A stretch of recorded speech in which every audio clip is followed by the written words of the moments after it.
Allora, oggi stiamo raccogliendo la lavanda, purtroppo è un'ora che non sarebbe l'ideale, però d'altronde ieri sera ha piovuto molto e siamo costretti a raccogliere un po' oggi.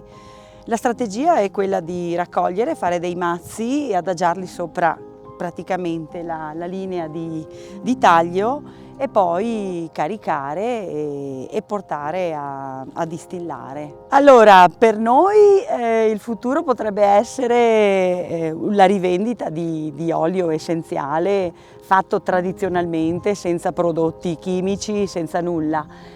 Potrebbe anche essere un aiuto sul discorso delle api, perché ce ne sono talmente tante che varrebbe proprio la pena di coltivare lavanda, insomma, proprio per le api.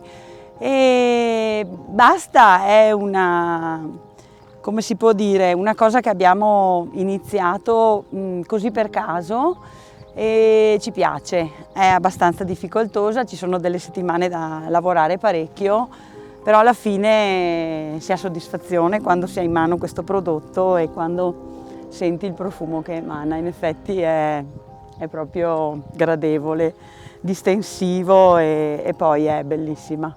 Bellissima quando è in piedi, bellissima quando inizia a fiorire, bellissima per tutti gli animali che ci girano intorno, farfalle di tutti i tipi, api, bombi, un po' di tutto. E anche per i fiori che ci sono in mezzo, margherite, un po' di tutto, insomma. E ecco, abbiamo iniziato questa cosa così per scherzo e speriamo porti da qualche parte, insomma.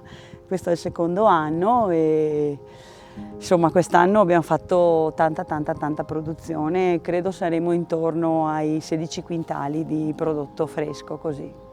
Tutto è iniziato che, insomma, è tutto partito da mia mamma e mio nonno. Hanno pensato, beh, perché non provare a mettere del viola all'interno di questo campo?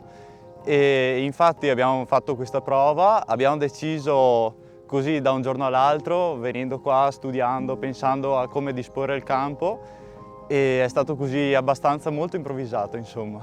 Allora, per ottenere le sostanze, la lavanda viene messa all'interno di un recipiente come una sorta di alambico, diciamo.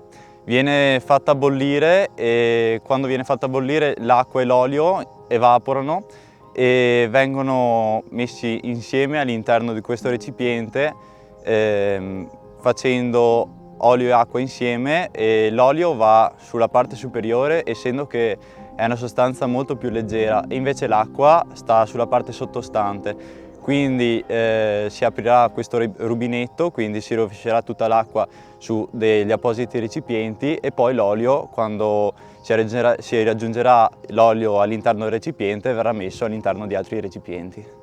È un piccolo angolo che abbiamo così restaurato per vedere se qualche prodotto può piacere alla gente del posto, insomma, quello più che altro. Sono venuti tantissimi fotografi per il fatto della lavanda a fare le foto della gente, dei bambini.